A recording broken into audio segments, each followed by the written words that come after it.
Glory to God. തകർച്ചകളിൽ നിന്ന് എങ്ങനെ രക്ഷ പ്രാപിക്കാം, തകർന്ന ജീവിതത്തെ എങ്ങനെ പണിതെടുക്കാം, തകർന്ന ആത്മീയ ജീവിതത്തെ എങ്ങനെ വീണ്ടും പടുത്തുയർത്താം, ഇതൊക്കെ ഓരോ ദിവസവും ഒട്ടുമിക്ക ആൾക്കാരും ചിന്തിക്കുന്ന കാര്യങ്ങളാണ്. ഇന്നത്തെ ഈ ചെറു സന്ദേശത്തിൽ കർത്താവ് നിങ്ങളോട് വചനത്തിന്റെ അടിസ്ഥാനത്തിൽ എങ്ങനെയാണ് തകർന്ന ഒരു വ്യക്തി പണിയപ്പെടുന്നത് എന്ന് സംസാരിക്കാനായി പോവുകയാണ്. വളരെ ശ്രദ്ധയോടെ നമുക്ക് ദൈവവചനത്തെ ശ്രദ്ധിക്കാം. യെശയ്യാ പ്രവാചകന്റെ പുസ്തകം 42-ാമത്തെ അധ്യായം അതിന്റെ 3-ാമത്തെ തിരുവെഴുത്തിൽ നാം ഇങ്ങനൊരു വാക്ക് കാണുന്നു: ചതഞ്ഞ ഓട അവൻ ഒടിക്കുകയില്ല, പുകയുന്ന തിരി കെടുത്തുകയുമില്ല.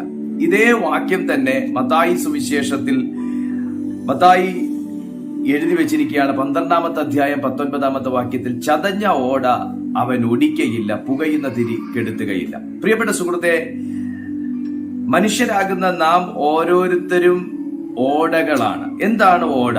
ഓടയ്ക്ക് തിരുവെഴുത്തിൽ തന്നെ ഒത്തിരി ഒത്തിരി ഒത്തിരി ഒത്തിരി വാക്കുകൾ നമുക്ക് കാണാനായിട്ട് കഴിയും.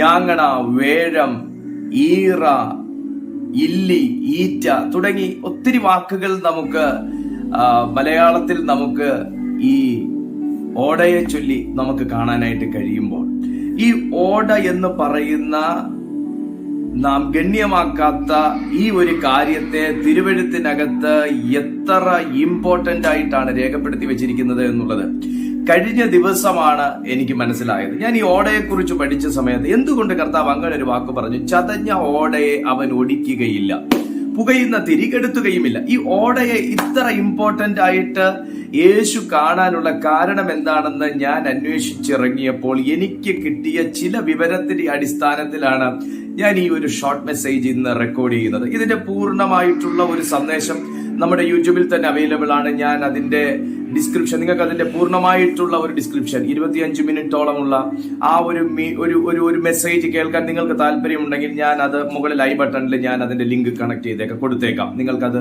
കാണാവുന്നതാണ്. നിശ്ചയമായിട്ട് നിങ്ങളുടെ ജീവിതത്തിൽ വലിയ അനുഗ്രഹമായിരിക്കും ആ ഒരു സന്ദേശം പൂർണ്ണമായിട്ട് കേൾക്കുന്നത്. എനിവേ, ഓട എന്ന് പറഞ്ഞു കഴിഞ്ഞാൽ ഞാൻ പറഞ്ഞത് മുള എന്നാണ്, ഈറ എന്നാണ്, ഈറ്റ എന്നാണ്. ഈ ഓടയ്ക്ക് പൊട്ടലുകൾ സംഭവിക്കും. ഇസ്രായേലിൽ വ്യാവസായിക അടിസ്ഥാനത്തിൽ കൃഷി ചെയ്തിരുന്ന ഒരു സസ്യമാണ് ഓട എന്ന് പറയുന്നത്, അല്ലെങ്കിൽ മുള എന്ന് പറയുന്നത്. ഇത് ഒരു ഉഭയസസ്യമാണ്. ഉഭയസസ്യം എന്ന് പറയുമ്പോൾ കരയിലും വെള്ളത്തിലും ജീവിക്കാൻ തക്കവണ്ണം കഴിവുള്ള ഒരു സസ്യമാണ് ഓട എന്ന് പറയുന്നത്. ഈ ഓടയ്ക്ക് ഓട നിൽക്കുന്ന സ്ഥലത്ത് വേലിയിറക്ക സമയങ്ങൾ വരുമ്പോൾ ഇത് വെള്ളത്തിൽ നിൽക്കും. വേലിയിറക്ക സമയത്ത് ഇത് കരയിൽ നിൽക്കും. എന്നാൽ ഈ വേലിയേറ്റ സമയത്ത് വെള്ളം ശക്തമായി ഇതിലേക്ക് അടിച്ചു കയറുന്ന സമയത്ത് യാത്രയ്ക്ക് വേണ്ടി ഉപയോഗിക്കുന്ന വള്ളങ്ങൾ വന്ന് പലപ്പോഴും ഈ ഓടമേൽ തട്ടാറുണ്ട്. വഞ്ചിയിൽ അങ്ങോട്ട് പോകുമ്പോൾ ചാഞ്ഞു കിടക്കുന്ന ശിഖരങ്ങളെ പലരും പിടിച്ച് ഒടിച്ചു മാറ്റി വെക്കാറുണ്ട്. തുടർമാനമായി ഉണ്ടാകുന്ന ഈ ഒരു പ്രതിഭാസം വഞ്ചിയുടെ സ്ഥലങ്ങൾ വഞ്ചി വന്ന് തട്ടുകയും വള്ളങ്ങൾ വന്ന് തട്ടുകയും ആൾക്കാർ ഇതിനെ ഒടിച്ചു മടക്കി മാറ്റിവെക്കുകയും ഒക്കെ ചെയ്യുന്നതിന്റെ ഫലമായിട്ട് ഓടയ്ക്ക് തട്ട് സംഭവിക്കുന്നു. അടുത്തത്, വെള്ളം കയറുന്നതോടുകൂടെ ജലാശയങ്ങളിലുള്ള മത്സ്യങ്ങൾ ഇങ്ങോട്ട് നീന്തി വന്ന് ഭീമാകാരന്മായ മത്സ്യങ്ങളും ശക്തന്മാരായ മത്സ്യങ്ങളും വന്ന് ഈ ഓടമേൽ തട്ടുമ്പോൾ ഓടയ്ക്ക് തട്ടലും പൊട്ടലും പോറലുകളും ഒക്കെ സംഭവിക്കും. പ്രിയപ്പെട്ട സുഹൃത്തേ, ഓടയെ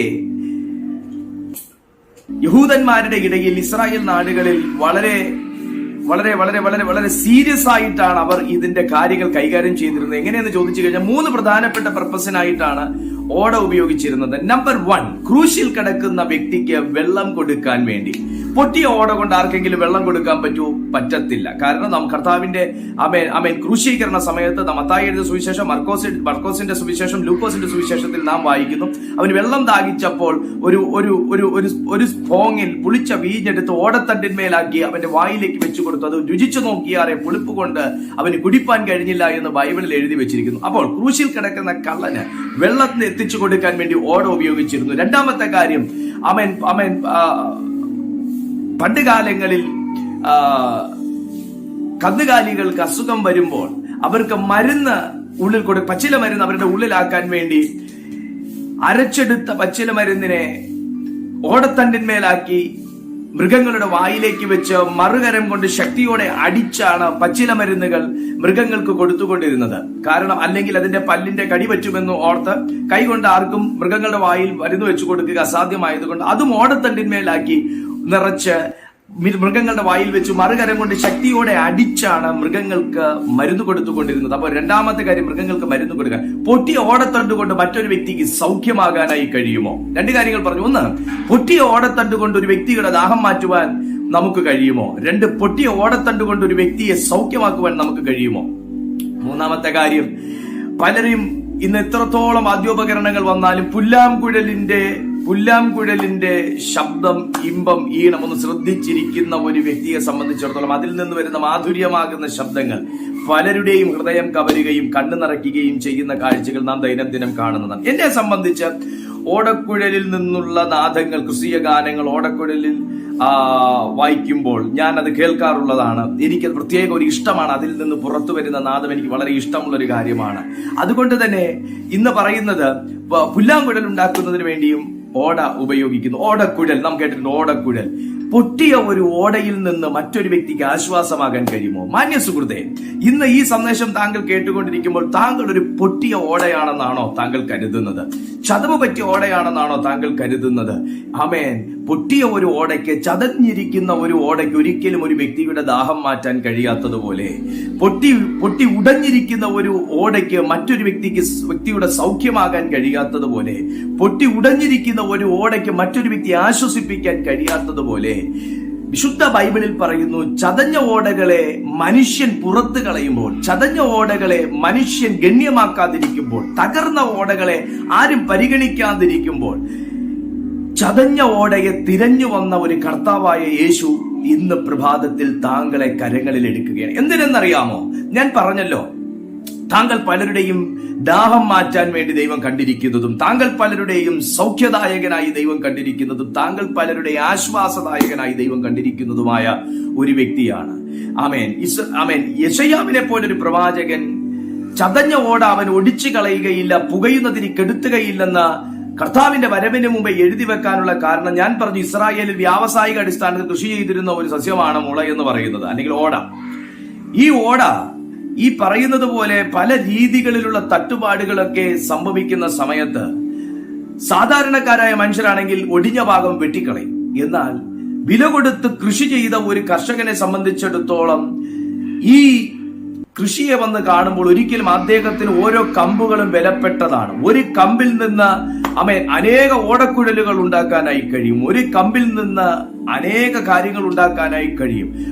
മുള വെച്ചുണ്ടാക്കുന്ന എന്തോരം ഉപകരണങ്ങളുണ്ട്. അപ്പൊ ഓരോ കമ്പും പ്രധാനപ്പെട്ടതായതുകൊണ്ട് ചതഞ്ഞും ഒടിഞ്ഞും തകർന്നും നുറുങ്ങിയും വികൃതമായും ഇരിക്കുന്ന ഓടക്കമ്പിന്മേൽ ചാണകവും പച്ചമണ്ണും ചേർത്ത ഒരു മിശ്രിതം വെച്ച് തയ്യാറാക്കി ചതഞ്ഞ ഓടമേൽ കർഷകൻ വെച്ച് നല്ല ഒരു തുണി കൊണ്ടൊരു മുറുക്കി കെട്ടി ചില ആഴ്ച കഴിയുമ്പോൾ വന്നു നോക്കുമ്പോൾ തകർന്നും ഒടിഞ്ഞും ചതഞ്ഞും ഇരുന്ന ഓട സൗഖ്യമായിരിക്കുന്നത് യെശയ്യാവ് കണ്ടിട്ടുണ്ട്.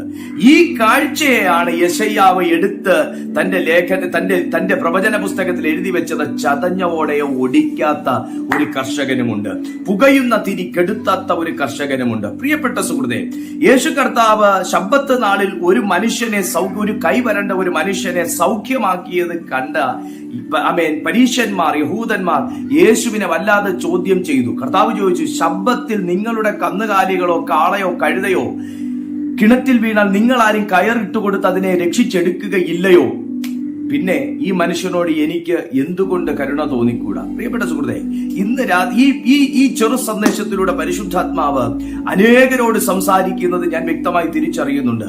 നിങ്ങൾ തകർന്ന ഒരു വ്യക്തിയാണെന്നും നുറുങ്ങിയ ഒരു വ്യക്തിയാണെന്നും ഉപയോഗശൂന്യമായ ഒരു വ്യക്തിയാണെന്നും എനിക്ക് തന്നെ സൗഖ്യമില്ല, ഞാൻ ഇനി ഒരു വ്യക്തി എങ്ങനെ സൗഖ്യമാക്കുമെന്നും, ഞാൻ തന്നെ തകർന്നിരിക്കുന്നു, ഞാൻ ഇനി എങ്ങനെ പണിയപ്പെടുമെന്നും, ഞാൻ തന്നെ ഇടിഞ്ഞിരിക്കുന്നു, ഞാൻ ഇനി ആരെ പണിയാനായെന്നും ഒക്കെ ചിന്തിച്ചിരിക്കുന്ന ഞാൻ ഒടിഞ്ഞിരിക്കുന്നു എന്ന് ചിന്തിച്ചിരിക്കുന്ന ചിലരെ നോക്കി ഇന്ന് പകലിൽ പരിശുദ്ധാത്മാവ് പറയുകയാണ്, ദൈവം നിന്റെ മേൽ ആമേൻ ഒരു കർഷകൻ ആ മുളയെ പച്ചമണ്ണും ചാണകവും വെച്ച് കെട്ടി സൗഖ്യമാക്കി വീണ്ടും അതിനെ വ്യാവസായിക ആവശ്യങ്ങൾക്ക് വേണ്ടി പണിത് പുതുക്കി രൂപാന്തരപ്പെടുത്തി എടുക്കുന്നത് പോലെ ഈ പ്രഭാതത്തിൽ എന്റെ കർത്താവ് താങ്കളുടെ മേൽ ദൈവസ്നേഹം വെച്ച് പൊതിയുകയാണ്.